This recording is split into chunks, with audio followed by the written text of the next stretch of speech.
오늘 우리에게 주실 하나님의 말씀 신명기 16장 9절부터 12절까지 있는 말씀입니다.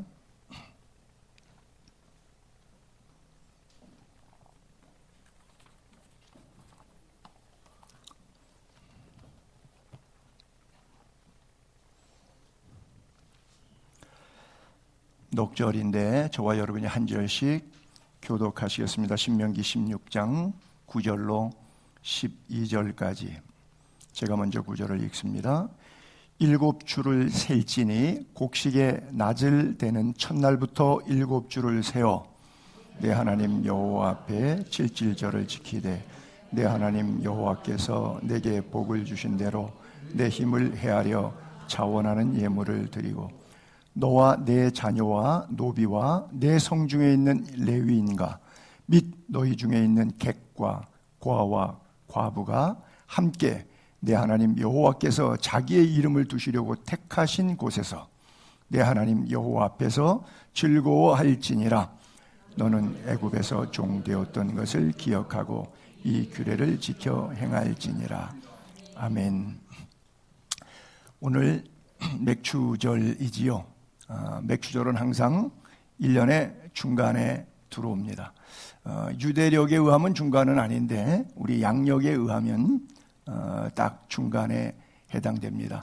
유대력은 정확하게 1월 1일이 언제냐면 출애굽하던 날 6월절 문설주에 피 발라서 파스카라 그러죠. 패스오버라 그러죠.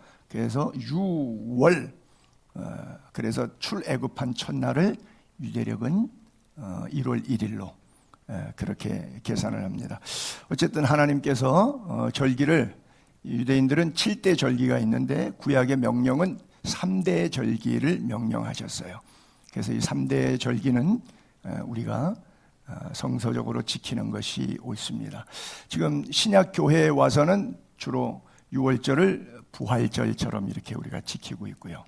그 다음에 성령 강림절, 오순절 이것이 7, 7이 49, 주일이 7일이니까 이것을 7주를 헤아려라. 그래서 그 다음 날을 바로 50절, 5오자, 열순자, 열이 5번째 되었다. 그래서 오순절 또는 칠칠절. 성경에는 보리 추수 때가 되게 되니까 맥추절 이렇게 하죠. 수장절은 연말에 가서 추수한 것을 저장하는 수장절, 우리로 말하면은 Thanksgiving, 추수감사절. 그래서 6월절, 그 다음에 칠칠절, 맥추절, 수장절, 추수감사절. 이 3대 절기는 성경에 우리에게 꼭 지키라라고 말씀하셨는데 그 의도는 무엇이냐 하면 하나님께서 우리가 1년 365일 되면 이렇게 살다 보면 잊어버리는 게 많아요. 뭐를? 하나님의 은혜를. 오늘 먹고 입고 쓰고 사는 것이 전적인 하나님의 은혜인데 잃어버려요. 그래서 너가 애굽에서 종 되었을 때 어떻게 살았는지, 너가 예수 믿기 전에 죄악 가운데서 어떤 죄인의 모습으로 살아왔는지 분기점에 꺾어서 하나님의 은혜로 지금 너가 어떻게 살고 있는지, 그러면 살아가는 삶 가운데 하나님이 주신 은혜를 어떻게 쓰면서 살아야 되는지 이것을 자꾸 기억나게 하시는 하나님의 시간표. 마디죠. 마디를 꺾는 거죠. 아마 대나무가 쭉 자라면은 잘 부러질 거예요. 근데 중간중간에 마디가 들어가요. 안 부러져요. 강해져요. 인생도 되면 그냥 막 살다가 딱 죽으면 죽음의 자리에서 후회하게 될 거예요. 잘못 살아왔다는 걸 깨달을 거예요. 근데 마디 절기를 통해서 나의 과거에 애굽에 종살이 했던 것을 기억하면서 오늘 나에게 부어주신 하나님의 은혜를 다시 반짝반짝 새롭게 기억하는 절기. 그래서 마침없게 공교롭게 7월 첫째 주가 되다 보니까 연중 상반기가 지나고 하반기가 시작되는 이때가 바로 칠칠절이다. 이렇게 되는 거예요. 그래서 기억해야 될 것이 첫째는 하나님의 사랑, 예배의 자세를 회복하고, 두 번째는 이웃사랑, 나와의 관계 속에서 일촌관계는 부모님, 이촌 관계는 형제 자매지간. 왜? 꼭 그런 건 아니지만 보통 돈 많은 집안이나 부모가 뭐 아파트라도 한 채 있는 집안은 부모님 돌아가시거나 돌아가실 때쯤 되면 싸워요, 안 싸워요? 대답하기 곤란하니까 하지 마세요. 그래서 저는 너무 감사한 게 우리 부모님이 양쪽 다 돈 1달러도 남겨주신 것이 없어서 싸울 일이 없어서 얼마나 감사한지 몰라요. 그래요. 그래서 이웃 사랑을 실천하는 예배의 삶, 영적인 하나님 사랑, 그 다음에 1촌, 2촌, 3촌, 4촌 모든 이웃들의 관계 속에서, 근데 사실은 부부는 무촌이니까 어떤 의미에서 부모보다 더 먼저 관계를 바로 정립해야 될 관계가 무촌 관계가 아닌가 생각해요. 어쨌든 그래서 하나님 사랑과 이웃 사랑을 다시 한번 꺾어서 회개하고 은혜 받고 새롭게 행동하기로 결단하는 시간이 바로 이 절기라고 하는 거예요. 자, 여러분, 지난 6개월 동안 우리 개인적으로 돌아보고 가정적으로 돌아보고 교회적으로 돌아봅시다. 말할 수 없는 은혜와 복을 받았죠. 감사의 거리가 없는 사람이 있을까요? 반대로 이야기할게요. 원망거리가 없는 사람 있을까요? 자, 그러면 누구에게나 다 감사거리도 있고 원망거리도 있어요. 그럼 이 상반기 하반기를 꺾으면서 감사거리를 붙잡고 사시겠습니까? 원망거리를 붙잡고 사시겠습니까? 아멘. 예, 그래요. 우리 송 집사님 두고 보겠습니다. 그래요. 이 평생 감사를 붙잡고 살게 되기를 바랍니다. 제가 이렇게 예를 드릴게요. 병원에 갔더니 몸이 안 좋아서 의사가 암입니다. 한 6개월 정도 길게 볼 수 있을 것 같습니다. 라는 진단을 받았다고 생각해 보세요. 우리 박형 지사님 작년 1월에 진단받고 올 때 머리가 하얗셨죠? 괜찮았어요? 그래요. 진단받고 나면 하얘져요. 그러면 딱 사람이 두 가지 현상으로 나타납니다. 이거 우리 부모 때문이야. 이거 내 배우자 때문이야. 이거 자식 때문이야. 이거 내 직장 때문이야. 이래갖고 내 평소에 미웠던 사람들이 그냥 파노라마처럼 다 떠올라갖고 이 병의 원인자가 거기로부터 왔다고 생각해서 자기의 병을 빨리 죽게 재촉하고 만들어요. 그런가 하면 진단 6개월이라는 시간 주면 하나님 교통사고에서 팍 죽어버렸으면 내가 정리도 못하고 죽을 뻔하고 회개도 못하고 죽을 뻔했는데 나에게 시간을 주시니까 지금까지의 삶을 돌아볼 수 있는 시간 주셔서 감사합니다. 이후로 어떻게 살아야 되겠다는 것을 너무 명확하게 말씀해 주시니까 감사합니다. 그리고 감사를 계속 찾기 시작해요. 그러면 병이 나아요.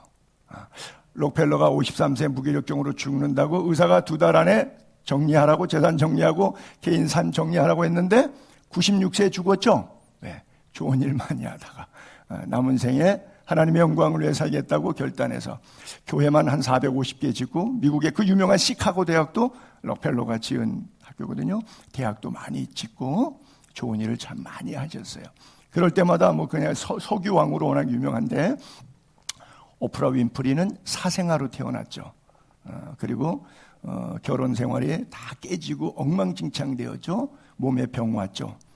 그때 정신과 의사 역할을 했던 목사님이 상담을 하면서 했던 얘기가 당신 감사 노트에다가 하루에 5가지 감사의 제목을 써봐라. 그랬더니 이 여자가 살아나서 지금 여러분들이 알고 있는 그 오프라 윈프리가 됐어요. 제가 권면할게요. 오프라 윈프리가 그 상담했던 목사님한테 들었던 얘기 제 설교에 그대로 패러디할게요. 감사 노트 사셔서 안 사면 메모지 그냥 쓰셔도 좋아요. 핸드폰 메모 수첩에 쓰셔도 좋아요. 나는 많이 요구하지 않을게요. 하루에 3가지만 감사를 매일 적어보세요. 그리고 내년 맥주 감사절 때 그것을 여러분들이 떠듬어서 한번 읽어보세요. 그러면 여러분들의 몸에, 여러분들의 가정에, 여러분들의 경제 활동에 하나님이 얼마나 큰 은혜와 축복을 주셨는지를 카운트해 보세요. 내가 받은 복을 세어보아라. 그때 한번 카운트해 보세요. 하기 싫으면 말고요. 복 받기 싫으면 말고. 그래요. 43년 전인데 1981년도에 130세를 장수하고 죽은 흑인이 있어요. 찰리 스미스라고 하는 사람이 당시에 최고 장수 기록을 남겼던 사람인데, 이 사람이 5가지 죽기 전에 마지막 기도문 5가지 감사가 있더라고요. 첫 번째부터 5가지를 제가 읽어볼게요. 하나님, 내가 흑인으로 태어났음을 감사합니다. 두 번째, 노예의 신분이었음을 감사합니다. 그 아버지가 노예였기 때문에 노예의 자식으로 태어났어요. 1981년도에 죽었는데 130년 전 태어난 사람이니까 남북전쟁 이전부터 노예에 의해서 미국의 남부 지역에 살았으니까 어떤 삶인지 상상이 가죠. 세 번째는 매맞고 모욕을 당했음을 감사합니다. 네 번째는 고통스러운 노동 생활을 평생 해왔음을 감사합니다. 이게 다 감사거리 돼요? 정신병자인 것 같아요. 근데 어쨌든 이 정신병자가 130년을 장수 기록을 남기고 갔는데, 마지막 5번째가 멋있어요. 무엇보다 130년 동안 내 곁에 계셔 주셔서 감사합니다. 내 곁에 계셔 주셔서 감사합니다. 이것을 우리가 어려운 말로 이렇게 말하죠. 임마누엘. 어려워요? 임마누엘. 하나님이 나와 함께 하심이라. 그래요. 한번 따라해 볼까요? 범사에 감사하자. 이 말은 의미가 내포되어 있는데 무슨 뜻이냐면 하나님이 나와 함께 하십니다, 이 뜻이에요. 다시 한번 해볼까요? 범사에 감사하자. 그 뜻은 무슨 뜻이라고요?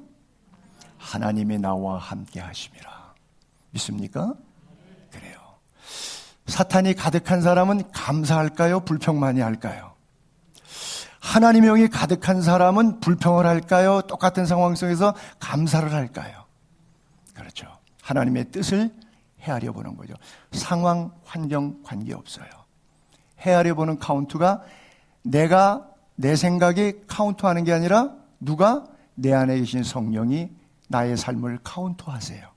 나의 환경을 조절하시고 나의 환경에 맞는. 그래서 아무것도 염려하지 말고 모든 일에 기도와 간구로 너희 구할 것을 감사함으로 하나님께 아뢰라. 그리하면 모든 지각에 뛰어난 하나님의 평강이 너희 마음과 생각을 컨트롤하신다고요. 내가 컨트롤하면 문제가 많아요. 그렇죠? 내 생각이니까. 근데 하나님이 my mind, 내 생각을, 내 하트를, 내 심장을, 내 마음을 컨트롤하시면 가장 은혜와 평강을 누리게 되어 있어요.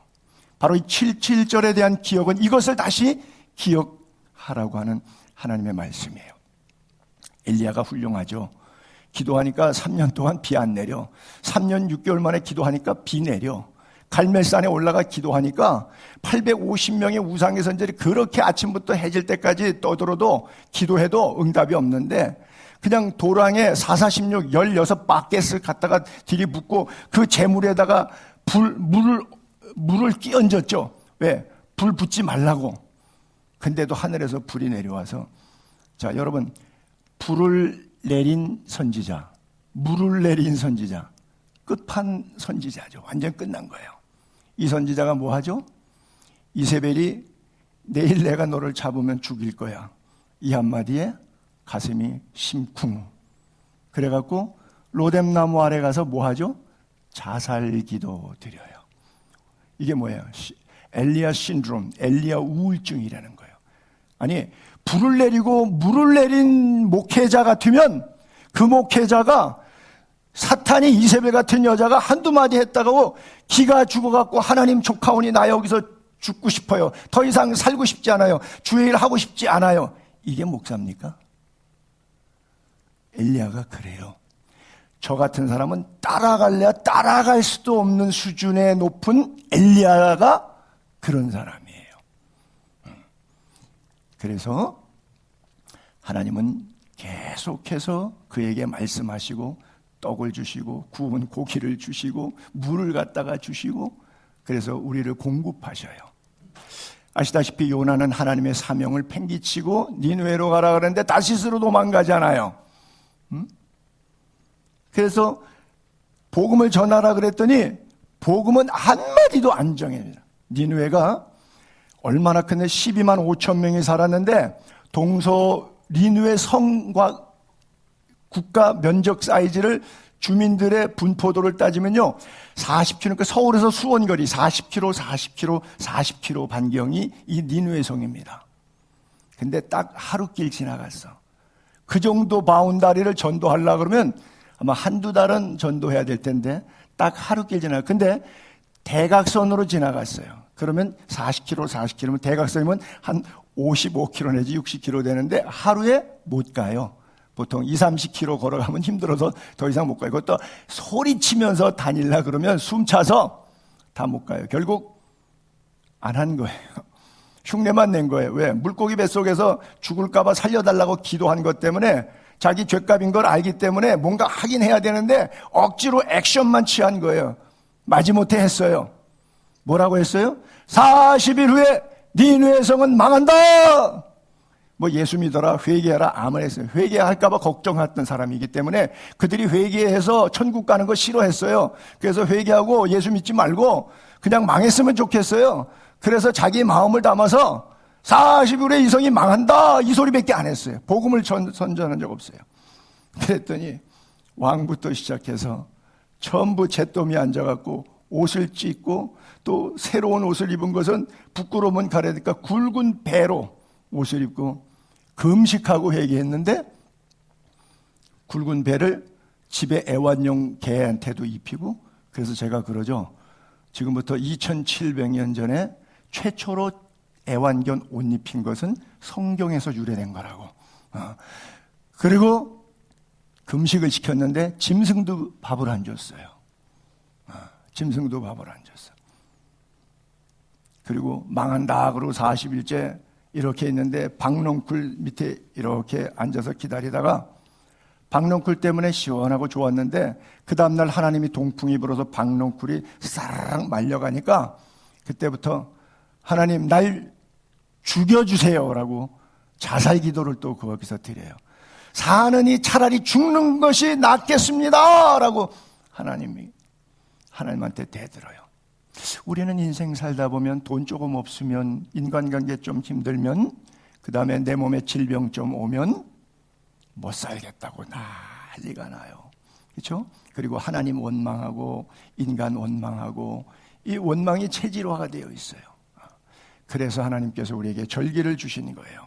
나의 삶을 다시 돌아보도록. 범사에 감사하라. 이거 누가 한 말이죠? 데살로니가 교회 보낸 편지예요. 누가요? 사도 바울이. 그럼 우리 사도 바울의 일생을 한번 이렇게 들여다볼까요? 사도 바울 결혼도 안 해서 부인도 없어요. 자식도 없어요. 나이 66, 7세경에 돌아가실 때까지 가족 없이 호련산 대신 복음 전한다고 옷 찢기고 매 맞고 감옥에 갇히고 춥고 헐벗고 굶주리고 고생 쎄 빠지게 했어요. 자, 인간적인 바울의 모습을 보면서 동정이 느껴지지 않으세요? 그 사람의 그 인간의 즐거움은 뭐예요? 그 인간의 낙은 뭐? 우리가 즐거움 살면서 새 옷도 사 입고 뭐 좋은 차도 사고 뭐 아파트도 조금 더 넓은 평수로 옮겨가고 또 작업이 잘 되면 또 뭔가 즐거운 삶을 찾아서 뭐 이게 우리의 즐거움이 있잖아요. 사도 바울의 즐거움은 뭐예요? 그거 인간의 삶이에요? 그거 뭐 그래 놓고 하는 얘기가 범사에 감사하래. 여러분 이렇게 표현할게요. 사도 바울이 감사하라면 우리는 두말 할 거 없어요. 그냥 감사하면 돼요.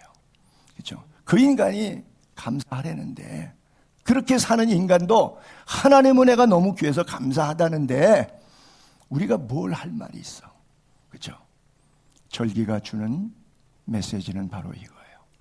마디로 꺾어서 우리의 과거를 돌아보고 오늘 우리에게 주신 은혜를 헤아리며 그 은혜는 나의 이기적 욕망, 오락하다가 죽는 인간이라. 제가 여러분 귀 따갑게 설교하죠. 사후 준비해야 되는데 오락하다가 죽지 말라고요? 뭐 하다가 죽으라고요? 하나님의 영광을 위하여 살다가 죽으라고요.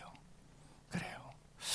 돈 쓰는 것, 시간 쓰는 것, 모든 삶의 영역에 있어서 하나님의 간섭하심, 개입하심, 하나님의 은혜와 성령의 기름 부으심을 받게 되기를 바랍니다. 그래요. 현대 교회는 맥주절을 거의 지키지 않습니다. 그 이스라엘의 절기다, 구약의 절기다, 또 여러 가지 이유로 절기를 잘 지키지 않고 맥주절이 그냥 생략되고 말아요. 근데 성경에 폐하지 않은 것은 내가 임의로 현대화의 입맛에 맞게 폐하지 않는 것이 좋습니다. 예를 들어서 율법은 십자가로 바뀌어서 완성이 됩니다. 율법이 폐한 게 아니에요. 주님이 율법을 폐하러 왔다 그랬어요? 완성하러 왔다 그랬어요? 그렇죠? 구약의 율법은 구약으로 끝난 것이 아니라 신약의 예수님이 십자가로 완성했어요. 그래서 안식일이 주일이 됐어요. 구약에는 다 할례를 받아야 되는데 우리도 아브라함의 자손이면 지금 대한민국 사람도 할례 받아야 되는데 할례 받지 않아요? 신약의 세례로 바뀌었어요. 그러니까 폐지된 것은 없어요. 구약의 하나님의 역사가 신약의 예수 그리스도의 역사와 부활 승천에 다시 오시기까지 성령 하나님의 위탁되신 사역들의 범주에서 다양한 사람에게 여러 사람에게 여러 모습으로 사역하기 위해서 변형된 형태들은 있어요. 그러나 폐지된 것은 없어요. 그렇다면 맥주절, 우리는 뭐 맥주 농사도 보리 추수도 안 하는 사람인데 무슨 우리는 맥주절을 지키냐? 아니에요. 그 맥주절은 초실절이라 그래요. 6월절로부터 7, 49 다음 날이기 때문에, 그리고 그날 신약시대 오순절날 성령이 임해서 교회 생일입니다. 여러분, 누가 생일을 몰라주면 조금 섭섭할 수 있겠죠. 뭐 가까운 관계, 뭐 배우자라든지 이런 관계 속에서. 그렇죠? 꼭 그런 건 아닌데 주님도 교회의 머리 되신 주님이 세우신 이 교회, 반석 위에 내가 내 교회를 세운다고 해서 주님이 세우신 이 교회의 생일을 모르면 좀 섭섭해 하실 것 같아요. 그게 뭐냐? 맥주절이에요. 오순절이에요. 그래서 첫 열매를 얻기 때문에 초실절이라고 그러고, 첫 열매는 다 누구 거예요? 하나님 거예요. 왜 하나님 거예요? 아시다시피 6월절에 10번째 재앙 속에 장자는 다 죽었어요. 장자의 죽음에 상징하는 것이 뭐죠? 그 집안의, 고대 사회의 장자 죽음은 그 집안의 망함을 얘기하는 것이고, 애굽 바로왕의 아들의 장자 첫 죽음은 애굽 바로왕뿐 아니라 애굽 전국이 하나님의 징계를 받아서 망하게 됐다고 하는 상징적인 메시지를 갖는 거예요. 하나님의 상징이, 예를 들어서 사과나무가 있어요. 첫 열매가 이 나무에서 사과가 맺혔어요. 그럼 두 번째, 세 번째, 10번째, 100번째 그 과실은 뭐 맺힐까요? 배 나올까요? 아니요. 그래서 첫 열매라고 하는 거예요. 그리스도가 십자가에서 첫 열매가 되신 거예요.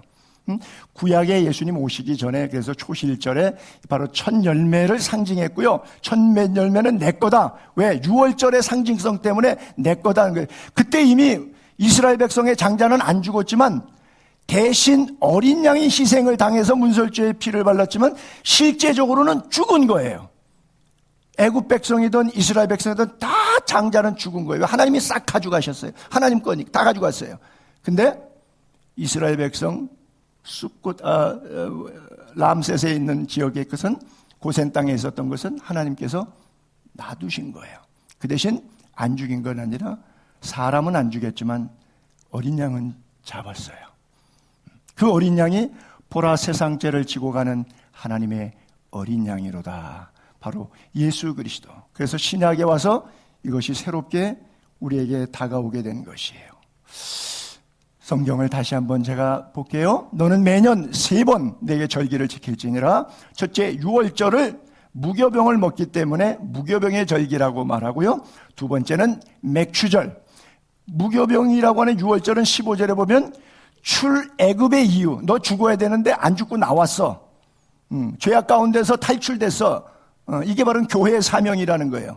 이게 십자가라고 하는 거예요. 그리고 두 번째가 맥주절. 초실절. 왜? 네가 수고해서 밭에 뿌린 것의 첫 열매를 거두었기 때문에. 누구의 은혜예요? 하나님의 은혜예요. 그 다음에 수장절은 연말에 가서 밭에 있는 모든 곡식을 다 거두면서 추수할 숫자, 저장할 장자, 추수한 것을 저장하는 절기. 그래서 그 다음 해에 초실절 맥주절 돌아올 때까지 반년 동안 먹을 거를 하나님께서 허락해 주신 거예요. 자, 그러면 저게 출애굽기 23장이면 400년 애굽 생활을 출애굽해서 모세가 십계명 받을 때 얼마 만에 받았죠? 석 달 광야길에 나와서 시내산에서 받았어요. 그리고 1년 동안 머물면서 모세가 거기서 가서 6번 시내산을 왔다 갔다 해요. 십계명 때문에는 크게 2번 왔다 갔다 하고 전체적으로는 6번을 왔다 갔다 하는데 3가지를 받아오죠. 첫째는 돌비 2개, 십계명 받아왔어요. 두 번째는 성막 설계도 받아왔어요. 세 번째는 율법, 구체적인 내용들인데 그걸 미츠포트라 그러는데 248개의 하지 말라, 하라는 명령과 365개의 하지 말라는 명령, 611가지의 율법, 이것을 받아갖고 와요. 그래서 1년 동안 머물면서 3가지를 받아갖고 내려와요. 자, 그러면 저 성경 구절에 보게 되면 무교병의 절기는 출애굽해서 나온 지 석 달째 됐으니까 과거예요. 그렇죠? 맥추절, 초실절, 그 다음에 수장절, 이거는 이제 나온 지 석 달밖에 안 되니까 40년 뒤에 가나안 땅에 들어가서 농사 지어야 나오는 거예요. 이건 뭐예요? 예언이에요. 그렇죠? 근데 이 예언의 놀라움이 담겨져 있는 걸 아셔야 돼요. 뭐예요? 가면 열매를 거두고 창고에 넣을 만큼 주겠다는 약속이 저 안에 들어가 있어요. 그렇잖아요.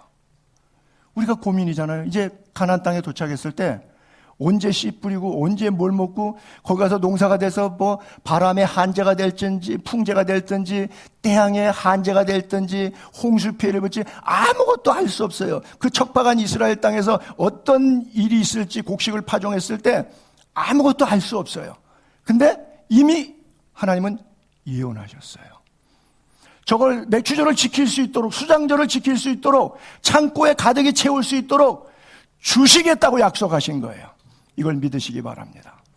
우리가 이 믿음으로 사는 거예요. 아직 천국 안 갔지만 천국이 있음을 믿고 이 땅에 우리가 아직 죽지 않았지만 살아있는 동안에 하나님의 은혜로 살게 될 것을 믿는 믿음, 이것이 절기를 기억하라고 하는 거예요. 내가 너를 사랑한다, 범사에 감사하라, 이 말씀을 절기를 통해서 주고 있는 거예요.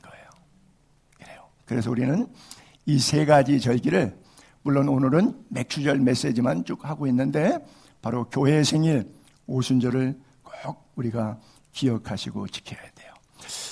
맥추절에서만 관해서만 말씀을 드리니까 이걸 77절, 꼭 맥추의 첫 열매를 거두는 절기를 77절이라고 그런다 그랬어요. 그래서 77절에는 뭐 하냐? 처음 익은 열매, 첫 거는 다 하나님의 거니까 이것은 여호와께 드려서 모여서 성회로 모여가지고 노동하지 말고 그날은 예배하고 고아와 객과 과부와 레위인을 불러서 마음껏 즐기라 라고 그랬어요. 모든 첫 태생은 다 내 것이에요. 내 가축에 처음 난 수컷, 소, 양 다 그렇고 낙이 마찬가지고 어린 양 뭐 대속하는 것이고, 그리고 내 아들 중 장자도 다 내 것이기 때문에 대속하는 것이다. 이렇게 해서 초실절에 관한 이야기들을 성경은 우리에게 어떻게 지킬 것을 쭉 말씀하고 있어요. 그래요. 사실 느헤미야 선지자 느헤미야를 읽다 보면 느헤미야 선지자가 왜 이 민족이 망했습니까? 그리고 포로가 2차, 3차 포로가 계속 오는 가운데 성벽이 불타고 성전이 당했다니까 엉엉 울어요.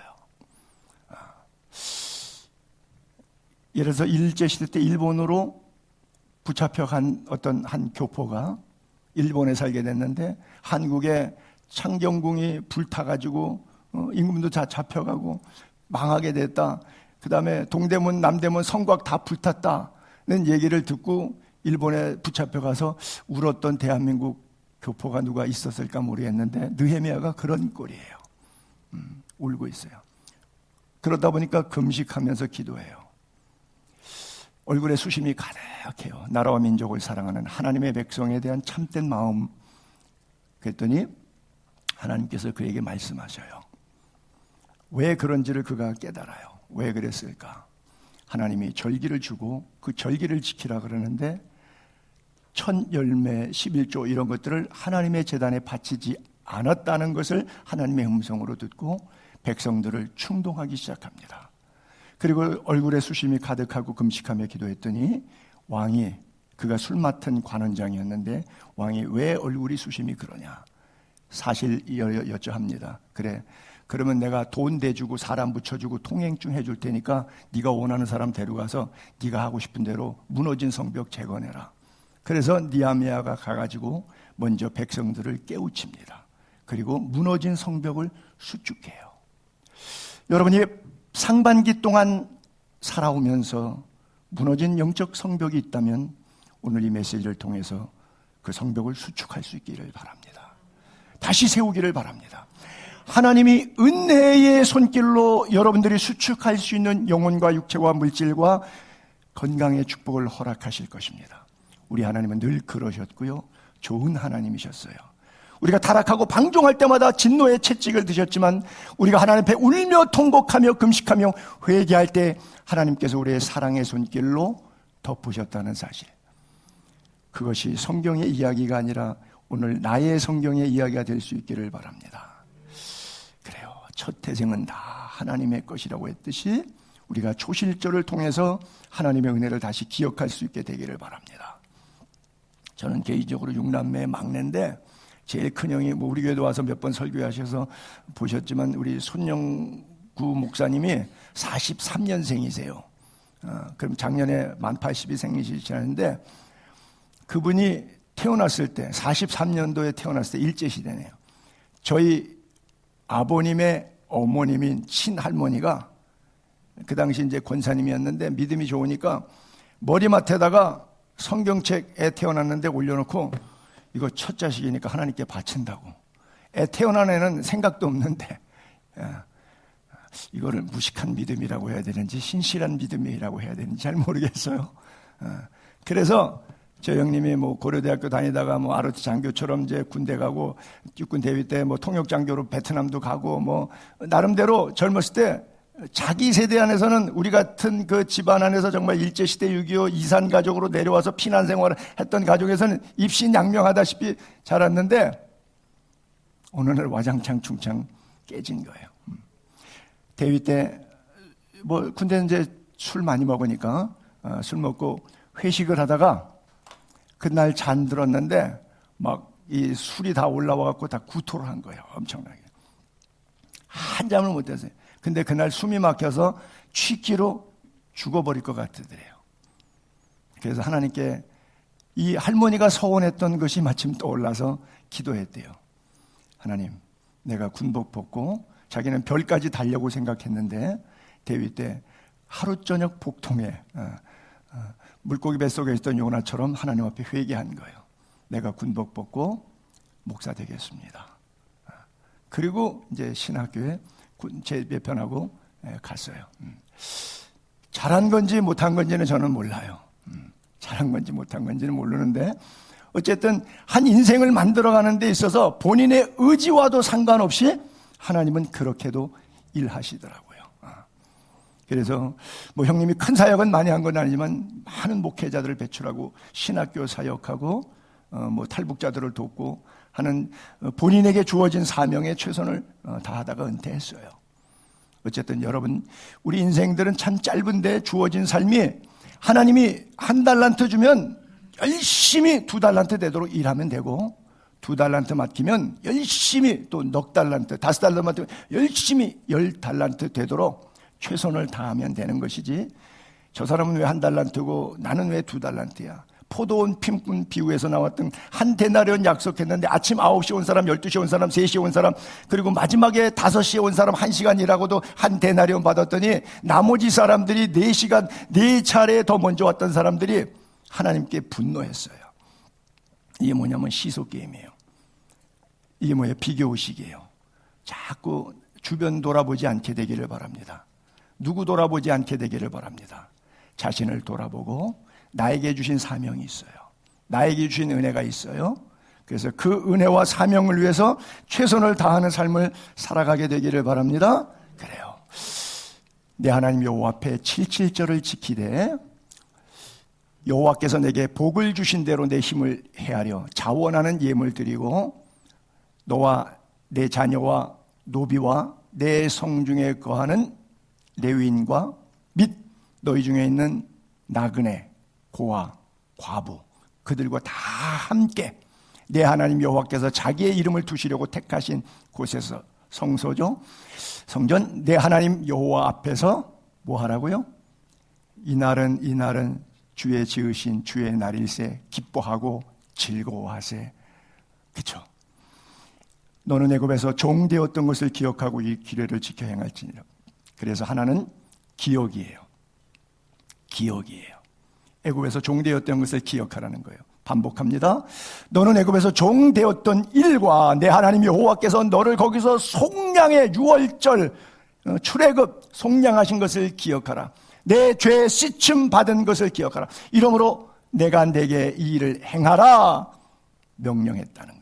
너는 애굽 땅에서 종되었던 것을 기억하라. 그러므로 내가 내게 이 일을 행하라며. 하나님께서 왜 구약에 계속 이스라엘 백성들에게 이제는 출애굽한 지가 옛날 되고 300년 400년 후 세대들이 벌써 10세대까지 세대가 바뀌었는데 그 세대들을 향해서 가고 오는 모든 세대를 향해서 기억하고도 싶지 않은 옛날에 못 살았던 찌질이 가난했던 그 시절 이야기를 왜 자꾸 기억하라고 하는지 불쾌하게 느껴질 수도 있어요. 제가 아테네 한인교회 8년 동안 목회할 때 부탁받아서 연락이 되면 공항에 가서 유학생들이 와서 받아요. 그럼 오갈 데 없으니까 일주일 동안 우리 집에서 먹고 재우면서 방 얻어줘요. 말 모르니까 뒷가짜 서류라 그러는데 학원 서류 쫓아다니면서 서류 번역 공증하는데 쫓아다니면서 다 만들어서 해줘요. 그러면 한인교회 열심히 나올까요? 안 나올까요? 고마워서 나오죠. 석 달, 넉 달 뒤면은 안 나올까요? 나올까요? 안 나오죠. 이제 볼일 끝났잖아요. 매번 그런 현상들이 반복되는데 바로 그 예화를 저기다가 제가 갑자기 떠올라서 집어넣는데 우리말에 속담에 개구리가 올챙이 쪽 생각 못한다 그러잖아요. 바로 그거예요. 애굽 땅에서 종되었대. 어느 날 먹고 살만해지니까 자기가 하나님 앞에 얼마나 회방자고 비방자였고 원망하고 교회 비난하고 목사 비난하고 그리고 성도들 비난하면서 그 예수 믿는 것들 뭐 싸가지 없는 것들 뭐 이래가면서 얼마나 많이 욕해 됐어요. 그런데도 그런 나를 구원하신 주님 앞에 사명받고 은혜의 자리에 서게 됐다는 것에 감사하는데 감사해서 잘 먹고 잘 살다 보니까 그런 벌레와 같은 나를 구원하신 하나님을 잃어버리는 거예요. 나도 모르게. 그래서 기억하라. 언제까지? 천국 갈 때까지. 그래서 1년을 밋밋하게 두지 아니하고 하나님께서 1년에 3번씩이나 넉 달에 한 번씩 반복해서 이 절기를 우리에게 주셔서 지키게 하는 거예요. 뭐 맥주절 우리 보름 맥주도 하는데 목사님이 뭐 헌금 거들라고 맥주 감사 헌금 하나? 이건 뭐 주보에 또 나왔네. 제가 확신합니다. 100% 우리 교회 교인들의 머리에는 그렇게 생각할 수밖에 없어요. 그렇죠? 죄송합니다. 여러분을 너무 하대하는 것 같아서. 근데 이게 말장난 같지만 대한민국 전체의 분위기고 전 세계 교회에 교회 다니는 예배당 다니는 성도들의 영적 분위기 상태입니다. 안 그래요. 왜 하나님이 기억하라고 했는지, 성경에 패하지 않은 것은 왜 지켜야 되는지, 그것이 하나님을 위해서입니까? 나의 미래의 축복과 천국에서까지의 견인되는 영생 때문일까요? 그래요. 나를 위한 거예요. 왜? 나를 지으신 이가 하나님. 그렇죠? 그래서 나를 가장 사랑하시는 이가 하나님. 인생 매뉴얼처럼 이 성경을 통해서 네가 이렇게 사는 것이 내가 너를 창조한 디자인의 설계도고 그 설계도의 내용대로 맞추어서 만들어졌기 때문에 그대로 사용하면 무병장수하고 안 망가지고 천국 갈 때까지 잘 영혼도 건강하고 육체도 건강하고 범사에 형통하다가 하나님의 영광 무한히 드러내다가 나의 품에 안겨서 착하고 충성된 종이라 잘했다 칭찬받고 주인의 즐거움에 참여할지어다 이렇게 만드시려고 우리들에게 순간순간 하나님의 은혜 깨닫게 하시고 절기를 주시는 거예요. 마지막으로 정리하면서 그러면 받은 은혜를 우리가 어떻게 해야 될까요? 이제 아까 예언적으로 출애굽한 이후에 출애굽 당시에 받았어요. 아직 가나안 땅에 안 들어가서 공식 농사 안 졌을 때 만들었어요. 이 법을 주셨어요. 그리고 이제 드디어 40년 뒤에 땅에 들어갔어요. 농사 졌더니 하나님이 100배의 축복, 1000배의 축복으로 막 곡식을 어마어마하게 주시네요. 먹고 남을 만큼 주시네요.